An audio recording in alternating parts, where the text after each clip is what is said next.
Welcome to another Zoom meeting that we're hosting here today with some of our community leaders from different organizations and facilities, giving us updates and sharing with you, the public, and people around the region, what's been going on in Fort Dodge, Webster County, and even further reaching. We're going to hear from folks with education, folks with healthcare, some of your community officials, and they're all going to be giving us an update of what's been going on with their organization or their team. From the city's perspective, we've been very busy, and it's been somewhat business as usual, but business as usual in a different way. So we've done a lot of the implementation of safety protocols to keep our employees safe, to keep the public safe, and those have gone really well. And our employees, I got to say, at the city have been fantastic about adapting their daily work to a changing environment. So I appreciate them and all their efforts, and our staff is just fantastic. They've been doing that really tough job. They're not maybe in the medical field, but they're in a very essential field, trying to provide services around our community. So thank you to them, and they've been doing a great job. As you all know, things are changing again. We've got some new orders coming from the governor and the governor's office, and that's going to create some changes in our community. Watch the city's Facebook page and press releases coming to our partners with the Messenger and Alpha Media, the radio stations, for some updates on how the city is going to be helping to help business, industry, restaurants, and others that may be reopening under the new orders, to keep them safe, keep you safe at home, or keep you safe if you're out and about, I should say. So take some effort on not only our part and those businesses' part, but on your part too as a community member. So try to enjoy yourself, because we're getting a little bit of our liberties back to go out and do some fun things, but that also comes with some responsibility. So watch for some PSAs coming out from the city and some of the other organizations around the community, helping you understand guidelines and responsibility that you have, as well as some of the guidelines businesses will have as they reopen to the public, and we all get back out there and try to get to some kind of new sense of normal. And the better we do at these things, the more things will open, and the more opportunity to get back to where we were will present themselves. So thank you for everyone that's tuned in and watched this video, and watch some of the partners that are going to speak here in a moment. So with that, I am going to introduce our first speaker. Up next with us will be Dr. Ulrich with Fort Dodge Community School Systems, and he's going to tell us a little bit about what's going on with them. Dr. Ulrich? Hey, thanks, Mayor Bemrick. And again, I appreciate everyone's efforts to get this information out there, from Iowa Central to the city to the rest of the colleagues on this call as well. I wanted to start our updates this week by congratulating our 2020 Iowa Governor's Scholars. Nick Bice and Catherine Cochran will be representing Fort Dodge Community School District this year as our Governor's Scholars. So congratulations to them. Our big news of the week will be we are beginning the process of rolling out our plans for how students and staff and families will be able to come to schools to be able to pick up their items, their personal items, and school supplies. More information, detailed information, will be sent specifically to buildings, but we did want to give people general dates and times so that they can begin to plan accordingly. And just as a reminder, when you go to pick up the student belongings, please stay in the vehicle. Staff members will come and deliver the bagged items to you at the curbside. All elementary schools, as well as Riverside, will hold a pickup on Monday, May 4th from 11 a.m. to 7 p.m. The middle school will do a pickup by grade from 10 a.m. to 4 p.m. and from 5 p.m. to 7 p.m. using the following schedule. 8th grade will be on Monday, May 4th. 7th grade will be on Tuesday, May 5th. 6th grade on Wednesday, May 6th. And 5th grade will be on Thursday, May 7th. Students unable to pick up their things on the designated day maybe also go on Friday, May 8th between 8 a.m. and 4 p.m. Senior high will do a pickup at 10 a.m. to 4 p.m. on Monday, May 4th, and again from 10 a.m. to 4 p.m. As well as 5 to 7 p.m. on Tuesday, May 5th. Again, specifics regarding logistics will be shared later this week by buildings.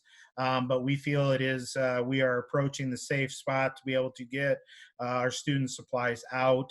At Monday night's board meeting, the board took the final resolution to approve the pandemic pay for all of our staff through the end of the school year. And as we slowly begin to reopen our buildings for these supplies, we want to do it in a methodical and safe manner. So again, I do want to thank all of our staff and all of our families for their patience. And we are continuing to work on what our plan will be to continue to do some type of voluntary enrichment activities for students for the rest of this school year, as well as over the summer prior to beginning in August. One question that I've been getting often with the governor's proclamation waiving the school start date, we have not made any decisions on whether or not we'll begin school early. A lot of that will be dependent upon funding, on if we are getting additional funding to do additional days, or if it's still going to be the same number of school days just when we start the school year. So we have to have additional conversations about that before we can make anything public or share that plan with people. So again, we appreciate everyone's patience, and thank you to all of our partners for making this available to our public. Thank you, Dr. Ulrich. It's great to hear that you've got so much going on with the schools. And I know you guys have been working very hard to make things happen, keeping those students informed and their parents informed of what's going on with the district. So thank you. Up next is our president of the St. Edmund Catholic Schools, Mary Gibb. Thanks for joining us today, Mary. Tell us about what's going on with you at St. Edmunds. Yep. Hello. St. Ed's, in the last week, our updates would include our teachers have been in cleaning out the students' lockers by team. So the 7th grade team of teachers cleaned out the 7th grade lockers. On a different day, the 6th grade came in. And those students, all our students in grades 5 through 12, have picked up their belongings out on the curb on the west side of the school. It's kind of a sad sight to see, but we did have the teachers stand out there and at least could wave to the kid and tell them goodbye. And so those students have their belongings. This week, today we had in some of the elementary teachers, just one per classroom, cleaning out their students' belongings. And this Thursday, we will have from 10 to 1 our TK, our preschool, and our 4th grade come by the school and pick up their bag of belongings. And then on this Friday, we'll have grades 1, 2, and 3, again from 10 to 1, pick up their belongings. And then all our students will have everything that has been in the school that belonged to them.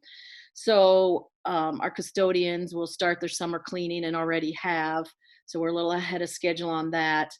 We've also put some more tentative dates in place for our senior celebrations. Now, of course, that's all contingent on what the governor says. So, but you know, it's hope for the students and the parents. So our baccalaureate and awards night will be June 18th, starting at 6 p.m. June 19th at 6:30 p.m. will be our prom at Fort Frenzy, and June 21st will be graduation at St. Edmund. Seniors' last day, we've moved up to May 5th. And again, I just want to thank, our staff that's working hard, trying to provide the best, enrichment opportunities and continuous learning that they can. And, huge shout out to our students that are having to adjust. I mean, this is just something that, it's being asked a lot of our students and our parents and our staff and everyone. So, really thank them for stepping up to the plate and doing the great job that they are. So again, I know Jesse commented about the fall. What does that look like in August? And as well as them, I mean, our buses run on the same schedule as the public schools. So we've had already conversation with them. We try to we would like to try to have that schedule look the same as the public school for busing and things like that. So again, I think there's going to be some mandates, and they're going to tell us kind of how to do it from the governor's office and the Department of Ed. So we're just patiently waiting to see what that looks like. So thank you. That's terrific. Thanks, Mary, for the update, and we appreciate you staying involved with us and keeping us all informed about what's going on with the families at St. Edmund Catholic Schools. So thank you.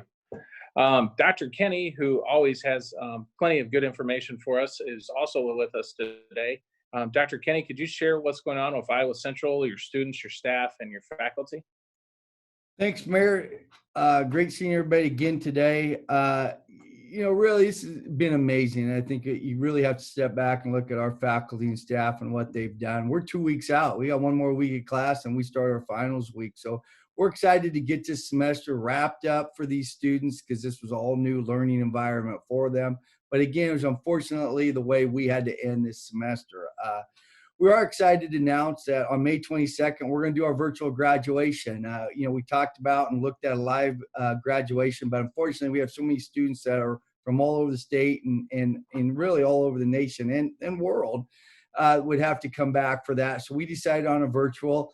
In fact, today we're getting ready to mail out all their caps and gowns. And unfortunately, we had to push it back a couple of weeks just because of getting the caps and gowns in here and then getting them out to students. So we're excited on May 22nd, that evening. We'll be doing our virtual graduation, something new. I guess it's a new norm that we're going to be dealing with here for very shortly. So, again, a lot of things are happening here at Iowa Central. One of the things that we're really looking at what's going to happen in fall. As Jesse and Mary both said, we're really looking at what's going to happen in this upcoming fall. How do we get started back up?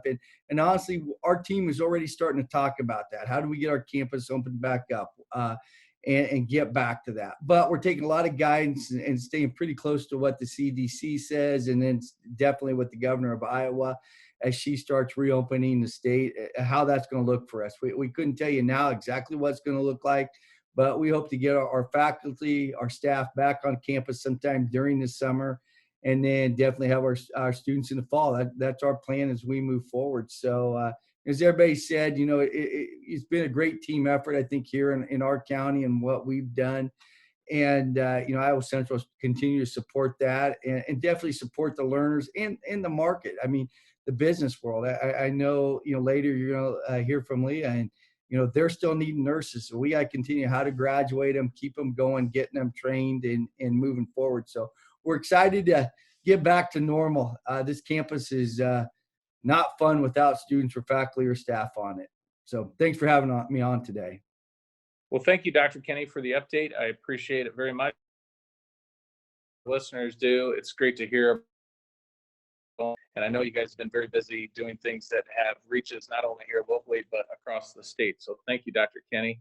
And up next, joining us is Leah Gassa with the Unity Point Health here in Fort Dodge. And she's going to give us an update about the things they've had going on with their organization and their staff. So Leah, if you'd share some thoughts and update with us. Thank you. Yeah. Thank you, Matt, for the introduction. Also, thank you for organizing this meeting for us today. It's nice to be able to share with the community the things that are happening. The most important thing I want to share with all of you today is something about your own personal health. We've been seeing as a healthcare industry, the out of hospital heart attacks and strokes have gone up significantly. And that worries us because time is muscle. And not calling 911 when you have heart symptoms. We are seeing people afraid to come to the ER. And what we want you to know is that you should still call 911. You can stay home all the other times, but when you have symptoms of a heart attack or you're feeling symptoms of a stroke, weakness, numbness, trouble speaking or understanding others, loss of balance, those things, it's important that you call 911 and you come into the hospital for care. We want to assure you that we're doing everything we can to to prevent the congregation of people with COVID type symptoms from people with normal medical conditions. And so we have a separate entrance for our respiratory patients. We're still asking those folks to call ahead before they come so that we can segregate the population. We want to be able to treat all of you and treat you in a way that is best serves the needs that your personal need. But please call 911 if you're having symptoms of a heart attack or a stroke. Next, from our provider community, we are doing lots of virtual visits that our patients are telling us that they're loving this option to not have to come into the building. We think this is a great way for our providers to stay connected to you, our patient, and to make sure you're getting all of the care that you need. We want to continue to help you with your chronic disease, like your high blood pressure and things like that, diabetes. You need to still take care of those things. And so please stay connected with your healthcare provider. And we promise you that we can meet your need. If you want to stay home, do virtual care, or if you want to make an appointment, we're providing those as well. We're starting to ramp up more in-person visits again. And so we'll get you in to be able to see you for that. Lastly, the governor this last week gave us permission to start to integrate elective procedures. Now for us, we're taking a conservative approach to begin to ramp up those procedures. If you are having an invasive procedure or something that's going to require intubation, we will be doing a COVID test 72 hours before you need your procedure. And so you'll need to see your primary care, and we'll walk you through all of those points. But we will be starting to do some of those elective procedures again, starting in the next week. And so for those of you that have been waiting, please contact your physician, and we will work with you to get you in a very safe way. So those are the things I think that are most important for us right now. We thank you for your patience as we've walked through this. We will still have visitor restrictions, and so we are allowing visitors only with children or with people who need a support companion. There's a variety of reasons that will allow the support companion for those that need it. Otherwise, visitors will ask you, if you're picking up someone who's had a procedure, we'll ask you to stay in your car, and we'll give you a call and let you know when your loved one is ready. So all of those things happening here in this upcoming weeks. And thank you again, Mayor Bemrich, for the opportunity to be a part of this Zoom meeting. Absolutely, thank you. And that some of that information is actual real life-saving information. It's good to hear that you're still trying to inform the public about other healthcare needs, because we all still have those needs. So thank you very much for the update. We appreciate it very much. Thank you.